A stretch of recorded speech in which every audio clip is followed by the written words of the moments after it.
자, 오늘 본문 말씀의 이제 전체 주제부터 이제 보도록 하겠습니다. 오늘 본문 말씀의 전체 주제는 이겁니다. 믿음이 약한 자들을 바른 길로 인도를 하고, 그리고 성경을 통해서 위로를 받으면서 예수님을 닮아가자라는 것이 오늘 이제 본문 전체의 주제가 되겠습니다. 이게 왜 이제 이런 주제가 되는 것인지를 오늘 본문 말씀 전체를 나누시고 나면 이제 이해가 되실 텐데요. 각 절 말씀을 이제 한 절씩 우리 나누도록 하겠습니다. 우리 1절 말씀을 먼저 우리 함께 읽도록 할까요? 함께 읽겠습니다. 그런즉 우리 강한 자들은 마땅히 약한 자들의 연약함을 담당하고 우리 자신을 기쁘게 하지 말아야 하리라 라고 말씀하십니다. 그런데 여기서 얘기하시는 그런즉은 앞에 있는 14장 그 전체 주제, 방금 우리가 나눴던 그 주제를 이야기합니다. 즉 14장의 주제가 뭐였었죠? 믿음이 좋은 사람들은 그 연약한 형제들을 배려를 하면서 그 자유함으로 말미암아 행복을 누리면 되고, 그리고 믿음이 적은 사람은 믿음이 좋은 사람을 흉내내지 말고 믿음을 자꾸 키워나가야 된다. 그러니까 그렇게 된즉, 그렇게 해야 한즉, 그 뒤에서 이제 그 얘기를 보충 설명하고 있죠. 우리 강한 자들, 무엇이 강합니까? 믿음이 강한 자들. 그리고 또 약한 자들은 당연히 믿음이 연약한 자들. 그 연약한 자들의 믿음을 이제 담당을 해야 된다라고 말씀하시죠. 그러면 여기서 연약함을 담당한다는 건 이제 무슨 뜻이냐? 이것은 약한 자를 배려하면서 믿음을 키워가도록 도와줘야 된다. 이제 그런 의미가 되겠죠. 그들을 이제 담당하는 것이. 그리고 또 우리 자신을 기쁘게 하지 말아야 된다고 말씀하는데요. 그러니까 나만 편하고 기쁜 삶을 살지 말아야 된다. 나는 믿음이 좋으니까, 난 자유하니까, 나는 나만 편하면 돼, 나만 자유하면 돼. 이렇게 되지 말아야 된다라는 것을 14장 말씀을 종합 정리하면서 1절에서 다시 한번 그 이야기를 이제 강조를 하고 있습니다. 자, 그래서 1절의 전체 의미를 이렇게 정리해 볼 수가 있겠는데요. 믿음이 강한 우리는 마땅히 믿음이 연약한 자들을 배려하면서 도와주고, 그들의 믿음을 도와주고, 나만 편하고 기쁜 삶을 살려고 하지 말아야 된다라는 것이 1절의 전체 의미가 되겠습니다. 자, 그런가 하면 이제 2절 말씀 우리 좀 함께 읽도록 하겠습니다. 우리 각 사람은 자기 이웃을 기쁘게 하여 그의 유익을 구하고 그를 세워주어야 할지니라 라고 말씀하세요. 근데 이제 여기서 그 2절 말씀서부터 살짝 이제 반전이 일어나는데요. 이게 무슨 의미인가 하면 자기 이웃을 기쁘게 한다라고 이제 말씀을 하시는데, 이것이 기쁘게 한다는 것이 그 세상적인 즐거움으로 기쁘게 해주거나 그 비율을 잘 맞춰줘라, 이제 그런 의미가 아닙니다. 그러니까 믿음이 연약한 사람들을 기쁘게 한다는 것은 그들의 비율을 잘 맞춰주라는 의미가 전혀 아니라는 거예요. 근데 이제 많은 교회들이 이렇게 하고 있죠. 믿음이 연약한 사람들 비율을 잘 맞춰주고 그들한테 어떻게든 이렇게 좀 기쁘게 해주려고 막 노력하고 막 이렇게 하는 모습이 있는데, 그렇게 기쁘게 하라는 의미가 전혀 아니라는 것입니다. 성경에서 말씀하시는 기쁨은. 그러니까 본문 전체 말씀을 이렇게 연결지어서 이 기쁨을, 어떤 기쁨을 얘기하는지를 우리가 생각을 해보면, 믿음이 약한 사람에게 참된 기쁨을, 무엇이 참된 기쁨인지 그 기쁨을 알려줘서 그를 유익하게 하고, 영적으로 유익하게 하고 그를 영적으로 세워주어야 한다라는 그런 의미라는 거예요. 자, 그렇다면 그 기쁨이라는 게 뭐냐? 참된 기쁨이 뭐냐? 뭘까요? 무엇이 진짜 그 믿음이 연약한 사람이 누릴 수 있는 기쁨일까요? 그 기쁨에 대해서 우리가 이미 나눴었습니다. 언제 나눴었죠? 이 로마서 14장 17절에서 나눴었죠. 하나님의 왕국은 먹는 것과 마시는 것이 아니고 오직 성령님 안에서 의와 평강과 기쁨이라 라고 말씀하셨잖아요. 근데 여기서 얘기하는 그 기쁨이라는 것이 성령님과 하나 되어서 그 하나님과 사람들과 화평하고, 그리고 그로 인해 말미암아 누리는 기쁨, 그것이 진짜 기쁨이라고 그랬었죠. 그러니까 이 기쁨을 믿음이 연약한 사람들도 깨닫게 해줘야 된다는 거예요. 세상적인 기쁨을 주는 것이 아니라 이런 기쁨을 줘야 된다는 것이죠. 자, 그래서 성령님과 연합하고 하나님과 이웃을 위해 살아갈 때 참된 기쁨을 얻을 수 있고 누릴 수 있다는 거예요. 이것이 이제 믿음이 연약한 자들이 누려야 될 기쁨이라는 것이죠. 자, 그러니까 우리는 믿음이 연약한 자로 하여금 성령님과의 연합을, 아까 전에 연합을 확신하게 하고 남을 위해 살게 해서 화평을 누리고, 하나님과도 화평을 누리고, 여기서 남이라는 건 하나님도 포함되는, 이웃도 포함되는, 그렇게 내가 아닌 다른 사람들을 위해 살게 함으로써 그 기쁨을 우리가 얻게 해줘야 된다는 거예요. 이제 그렇게 할 때 그 유익이 있다는 거죠. 무슨 유익입니까? 그러한 영적인 유익, 그렇게 영적인 기쁨을 누리는 그런 유익, 그것을 구하고 또 그를 세워주어야 된다. 그렇게 바른 믿음을 가진 사람으로 우리가 세워주어야 된다 라는 의미라는 것입니다. 그러니까 믿음이 연약한 사람에게 무조건 맞춰주는 것이 좋은 것이 아니라 그를 바른 믿음의 사람으로 세워주는 것이 도리어 기쁨이고 유익이다 라고 2절에서 말씀하고 있습니다. 자, 그래서 2절 전체를 이렇게 정리할 수가 있겠는데요. 우리는 믿음이 연약한 사람에게 연합의 믿음을 확신케 하고, 그리고 남을 위해 사는 기쁨을 누리게 함으로써 그를 유익하게 하고 그의 믿음을 세워주어야 된다. 그것이 우리가 믿음이 강한 자들이 해야 될 일이다 라고 말씀하고 있습니다.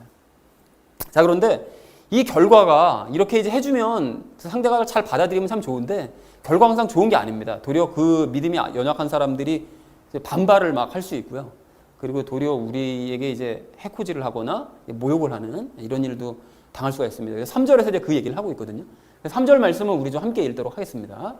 기록된 바 주를 모욕한 자들의 모욕이 나를 덮쳤나이다 함과 같이 그리스도께서도 자신을 기쁘게 하지 아니하셨느니라 라고 말씀하세요. 근데 여기서 기록된 바라는 것은 이제 어디를 말씀하시는 건가 하면 시편 69편 9절 말씀을 인용한 내용입니다. 그 내용을 보면 이렇게 되어 있습니다. 주의 집에 대한 열심이 나를 삼켰고 주를 모욕하는 자들의 모욕이 나를 덮쳤나이다. 근데 바울은 여기 그 9절 말씀에서 이 뒷부분 주를 모욕한 자들의 모욕이 나를 덮쳤나이다. 이 부분만 이제 인용을 한 건데요. 전체 구절은 이제 이겁니다. 자, 그런데 그렇게 함과 같이 이제 모욕을 당했다는 말씀인데 이게 무슨 소린가 하면 참고로 이제 시편 69편 말씀이 다윗의 시이긴 한데 그것이 이제 예수님의 삶과 십자가에서 겪으셨던 그 고난 그 내용이 쭉 적혀져 있어요. 그 69편 말씀을 보면. 그래서 그것을 이제 예표하는 시다라는 것을 참고적으로 아시는 상태로 이야기를 나눌 필요가 있는데요. 주를 모욕한 자들의 모욕이 나를 덮쳤나이다. 이것이 갑자기 왜 이 말씀을 하셨는가 하면 이게 뜻은 이겁니다. 하나님을 모욕하는 자들이 예수님도 모욕한다. 라는 의미입니다. 그런데 이 시편 69편 이 9절 말씀 우리가 방금 나눴던 그 인용한 그 구절은 복음서 중에 한 곳에서도 인용이 됐었어요. 이게 어느 복음서에서 어떤 사건에서 이걸 인용을 했었을까요? 우리가 요즘 큐티하고 있는 요한복음에서 이 말씀을 인용한 적이 있었습니다. 그런 적이 있었나요? 싶을 수 있는데 그 2장에서 그 성전을 청소하실 때 그때 이 말씀을 인용했었죠. 그러니까 주의 집에 대한 열심이 나를 삼켰고 주를 모욕하는 자들의 모욕이 나를 덮쳤나이다. 이제 이 말씀을 인용을 했었는데 그 예수님께서 왜 성전에 들어가셔서 성전에서 장사하는 사람들을 다 이제 쫓아내시고 막 뒤집어 엎으시고 이러셨잖아요. 이제 그렇게 주의 집, 그러니까 성전에 대한 그런 열심 때문에 도리어 사람들이 예수님을 삼키려고 막 덤벼들고 그리고 주를 모욕하는 자들, 그러니까 성전을 막 더럽히면서 하나님 아버지를 모욕했었던 사람들이 예수님께서 가서 그 잘못된 일이다 라고 얘기하고 그걸 바르게 잡으려고 하니까 예수님도 마저 모욕을 해버리는 이런 일을 했다라는 의미로 그 시편 69편 9절 말씀 이제 인용하시면서 그것이 이제 이루어졌다라고 이제 요한이 기록을 하고 있더라는 것이죠. 이제 그 말씀대로 그대로 이루어졌다. 예수님께서 하신 일이 그렇게 인용을 한 적이 있습니다. 자, 그래서 예수님께서는 유대인들의 잘못된 그 신앙을 바로 세우시기 위해서 성전을 엎으시고 책망하신 거잖아요. 그리고 그 엎으시고 책망하신 이후에 사람들과 논쟁을 하실 때 또 성전을 헐어버리라고 말씀하시거든요. 그걸 왜 그 말씀을 하셨는가 하면 연합의 믿음을 가르쳐 주시기 위해서 성전을 헐면 내가 3일 만에 다시 세우겠다. 그러면 그게 도대체 무슨 소리냐라고 누구 하나라도 물어봤더라면 예수님께서 연합에 대한 믿음을 가르쳐 주셨을지도 모르는데 대뜸 네가 40몇 년 동안 지은 성전을 네가 3일 만에 세운다고 이러면서 비아냥대기 시작하니까 가르침을 못 들어버린 거죠. 자, 그래서 예수님께서는 이런 목적으로 성전으로 들어가셨는데 그들이 거부를 하더라는 것입니다. 자, 그래서 이렇게 예수님께서는 믿음이 약한 유대인들을 기쁘게 해서 즉 연합의 믿음을 가르쳐주고 그래서 남을 위해 살아가는 그런 삶, 하나님을 위해 살고 이웃을 기쁘게 하는 삶을 살아갈 수 있도록 해서 유익하게 만들어주고 그들을 세워주려고 하셨는데 그 2절 말씀 있는 그 말씀 내용대로 실행하려고 하셨는데 유대인들 중에 몇몇만 예수님을 믿고 대부분은 다 반발하면서 예수님을 모욕을 하더라는 거예요. 그러니까 예수님 보고 이제 꺼지라고 이렇게 얘기를 하더라는 것이죠. 자, 그래서 그리스도께서 자신을 기쁘게 하지 아니하셨다고 말씀하시는데 이렇게 예수님께서는 자신의 안락함과 기쁨을 위해 적당히 타협하며 살지 않으셨어요. 그러니까 이 땅에 오셔서 유대인들이 이렇게 신앙이 엉망진창이라도 그냥 쟤네들이 이렇게 사니까 좋은 게 좋은 거니까 그냥 이렇게 살도록 그냥 내버려두자. 이렇게 하신 것이 아니라 적당히 타협하신 것이 아니라 도리어 그들에게 모욕을 당하고 심각하게 그 기분 나쁜 일을 당하셨다 할지라도 남에게 유익한 일, 그러니까 유대인들이 유익한 일, 또 유대인들의 믿음을 세워주는 일에 열심을 내시더라는 거예요. 그것이 우리도 해야 될 일이라는 거죠. 그러니까 앞에 2절에서 우리가 그렇게 남을 세워주고 유익을 위해 살아야 된다. 예수님께서 그렇게 하셨기 때문에 우리도 그렇게 해야 된다라고 지금 바울이 이 얘기를 하고 있습니다. 자, 그래서 이것을 달리 좀 표현하자면 남에게 유익한 일을 행해도 도리어 우리가 모욕을 당하고 험한 일을 당할 수는 있다라는 거예요. 그렇지만 그럼에도 불구하고 우리는 예수님이 하셨으니 우리도 그런 일들을 해내야 된다. 그러니까 믿음이 강한 사람들은 그 일을 해야 된다라고 말씀하고 있습니다. 자, 그래서 3절의 전체 의미를 이렇게 정리할 수가 있겠는데요. 예수님께서는 자신의 기쁨이 아닌 남의 유익과 믿음을 세우기 위해 사셨는데 그로 인해 모욕을 당하기도 하셨다. 하지만 우리도 그런 삶을 살아야 된다라고 말씀하고 있습니다. 자, 그리고 이어지는 4절 말씀이 갑자기 이제 확 생뚱맞은 말씀을 하고 있는데요. 4절 말씀을 우리 좀 함께 읽도록 하겠습니다. 함께 읽겠습니다.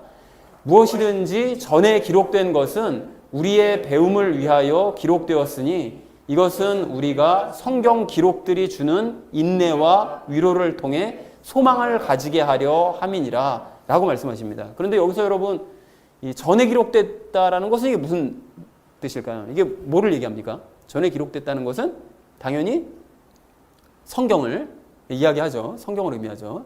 그리고 여기서 우리의 배움을 위해서 성경이 기록됐대요. 근데 여기서 얘기하는 그 배움이 도대체 무엇이냐? 그 아래 내용, 이 아래 내용과 이 연결지어서 생각을 해보면 소망을 배운다는 이야기예요. 그러니까 여기 있는 소망을 배우게 하기 위해서 성경을 기록하셨다는 거예요. 그럼 이게 소망이 이제 무슨 뜻이냐? 그 소망을 알기 전에 성경 기록들이 주는 인내와 위로라고 기록되어져 있는데 성경은 우리로 하여금 인내하게 하시고 위로도 주신다는 거예요. 그러니까 성경을 읽으면 우리가 예수님의 모습을 보면서 우리도 인내하게 되고 또 예수님을 보면서 우리 위로도 받고 하게 된다는 것이죠. 그렇게 이제 성경을 통해서 이런 우리에게 유익을 주시는데 그러므로 말미암아 소망을 가지게 된다는 거예요. 이 소망이 무슨 소망이냐? 무슨 소망일까요?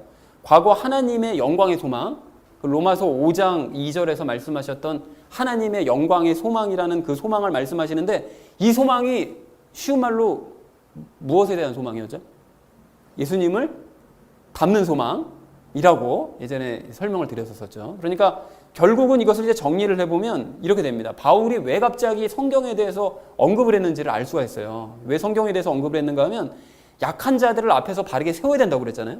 그런데 바르게 세우는 과정이 이게 쉽지 않아요. 그러니까 그 사람들이 그냥 다 받아들여주면 좋은데 반발하고 도리어 모욕하고 우리를 기분 나쁘게 할 수 있기 때문에 그럴 때 우리가 성경을 읽으면 예수님처럼 인내할 수 있다는 거죠. 아, 예수님께서 이렇게 인내하셨으니 인내하며 가르치셨으니 우리도 인내해야지 라는 걸 알 수 있고 또한 예수님을 보면서 예수님도 저렇게 모욕당하셨으니까 우리도 뭐 모욕당할 수 있지. 그러니까 위로를 받을 수 있다는 거예요. 그래서 성경을 기록하게 하셨다는 거예요. 그리고 그렇기 때문에 예수님을 닮는 그 소망, 아, 나도 이렇게 예수님을 닮아야 되겠다라는 그 소망을 배우게 하기 위해서 성경을 읽게 하신다는 거죠. 그럼으로써 우리 성경을 하나님께서 기록을 해주셨다는 거죠. 네, 그런 의미로 4절을 정리를 해볼 수가 있겠습니다. 자, 그래서 4절 말씀의 전체 의미를 이렇게 정리할 수 있겠는데요. 우리는 성경을 통해 인내를 배우고 위로를 받음으로써 예수님을 닮는 소망을 가질 수 있다. 자, 그런데 그리고 그것을 그렇게 배우게 하기 위해서 하나님께서는 성경을 기록하신 것이다 라고 4절에서 말씀하고 있습니다. 갑자기 왜 성경에 대해서 말씀하셨을까? 왜냐하면 남을 가리킬 때 상처받고 힘들 수 있을 때 그럴 때 성경을 보면 우리가 위로받을 수 있고 예수님을 닮아갈 수 있다라는 걸 말씀하시기 위해서 갑자기 성경에 대해서 말씀하셨다는 것이죠. 자, 그리고 이어진 5절을 우리 함께 읽도록 하겠습니다. 함께 읽습니다. 이제 인내와 안위의 하나님께서 너희에게 그리스도 예수님을 따라 서로를 향해 같은 마음을 갖게 하사라고 말씀하십니다. 그런데 여기서 그 인내와 안위의 하나님이라고 말씀하시는데 우리 방금 앞에서 무슨 얘기를 했는가 하면 성경을 보면 인내할 수 있고 또 우리가 위로를 받을 수 있다고 말씀을 하셨는데 그 인내, 성경을 통해서 배우는 그 예수님의 인내와 위로가 사실은 하나님의 성품이라는 걸 알 수가 있어요. 우리 하나님은 인내하시는 분이시고 안위, 즉 위로하시는 하나님이시다라고 이렇게 말씀하시잖아요. 그러니까 그 성품을 성경에 그대로 기록해 두셨다는 거예요. 그렇기 때문에 성경을 보면 하나님의 성품을 알 수 있고 또한 닮을 수 있다라고 말씀하신다는 것입니다. 자, 그리고 서로를 향해 같은 마음을 갖게 하신다고 얘기를 하는데요. 하나님께서는 그런 성경의 인내와 위로를 통해 우리가 성경을 보는 사람들이 인내할 수 있고 또 위로를 받게 되는데 그렇게 믿음이 좋은 사람들은 성경을 보면서 인내하고 그 위로를 받으면서 아, 내가 예수님을 이렇게 닮아가야지라는 마음을 품게 되고 또 믿음이 연약한 사람들은 믿음이 강한 사람들이 행하는 것을 보면서 아, 나도 저 사람처럼 예수님을 닮은 그런 사람이 되어야지라는 서로를 바라보면서 예수님을 닮는 소망의 마음을 갖게 만들어주신다는 거예요. 그래서 성경으로부터 시작돼서. 자, 그래서 전체 의미를 이렇게 정리할 수가 있겠습니다. 인내와 위로의 하나님께서는 서로를 향해 예수님을 닮고자 하는 마음을 갖도록 만들어주신다. 성경을 보는 사람과 또 그런 사람을 바라보는 믿음이 연약한 사람들 모두가 다. 자, 그래서 마지막 6절 말씀을 우리가 좀 함께 읽도록 하겠습니다. 함께 읽습니다. 너희가 한 마음과 한 입으로 하나님 곧 우리 주 예수 그리스도의 아버지께 영광을 돌리게 하시기를 원하노라 라고 말씀하십니다. 그런데 이것은 뭐 특별히 어려운 부분이 없기 때문에 그냥 전체 의미를 이렇게 정리할 수가 있겠는데요. 너희가 예수님을 닮은 그 마음과 닮은 그 한 마음과 예수님을 닮은 그 한 입으로 성부 하나님께 영광을 돌리기를 원한다. 그렇게 서로가 서로를 바라보면서 예수님을 닮음으로써 그래서 하나님께 우리 주 예수 그리스도의 아버지께 영광을 돌렸으면 좋겠다라는 것이 6절 전체 의미가 되겠습니다. 자, 그래서 1절서부터 6절까지 말씀을 우리가 이렇게 이제 정리해 볼 수가 있겠는데요. 믿음이 강한 사람들은 자기만 기쁜 삶을 살려고 하지 말고 믿음이 연약한 사람들을 배려하면서 그들의 믿음이 좋아질 수 있도록 도와주어야 된다. 즉 믿음이 약한 사람들을 기쁘게 함으로써 그들을 유익하게 하고 믿음을 세워줘야 된다는 거죠. 그런데 아까 전에 말씀드렸듯이 그 기쁘게 한다는 것은 그냥 그들이 살아가도록 그냥 내버려두는 그런 기쁨을 얘기하는 것이 아니라 그들이 예수님 성령님과 연합해서 진정한 기쁨을 알 수 있도록 그렇게 해서 그들을 영적으로 유익하게 하고 영적으로 그들의 믿음을 세워줘야 된다라고 말씀하시죠. 자, 그래서 예수님께서는 그 2절 말씀처럼 자신의 기쁨이 아닌 남을 위한 삶을 사셨고 모욕을 당하기도 하셨다. 그렇게 어려움을 당하시면서도 그 남의 믿음을 세워주고 유익하게 만드시기 위해서 열심을 다하셨다라고 말씀하시고요. 자, 그래서 우리는 성경의 그런 예수님을 통해서 성경에서 기록되어져 있는 우리 예수님을 보면서 우리도 인내하면서 위로를 받고 예수님을 닮는 이제 소망을 가질 수가 있는데 그렇게 믿음이 연약한 사람을 도우면서 우리도 예수님을 닮아가는 그런 소망을 가질 수가 있는데 인내와 위로의 하나님께서도 서로를 향해 예수님을 닮고자 하는 마음을 갖게 또 만들어 주신다는 거예요. 도와주신다는 거예요. 그러니까 우리가 성경을 읽으면 또 우리 믿음 좋은 사람을 바라보면 그러면 서로가 예수님을 닮아갈 수 있게 된다는 것이죠. 그렇게 해서 성부 하나님께 너희가 영광을 돌렸으면 좋겠다라는 것이 오늘 본문 전체의 말씀의 내용이 되겠습니다. 자, 그래서 결론을 이렇게 결론 지어 볼 수 있겠는데요. 믿음이 약한 자들을 우리가 바른 길로 이렇게 인도를 해주고 그래서 성경을 통해서 우리는 그러면서 위로받고 예수님을 계속해서 닮아가자라는 것이 오늘 본문 전체 말씀의 내용이 되겠습니다.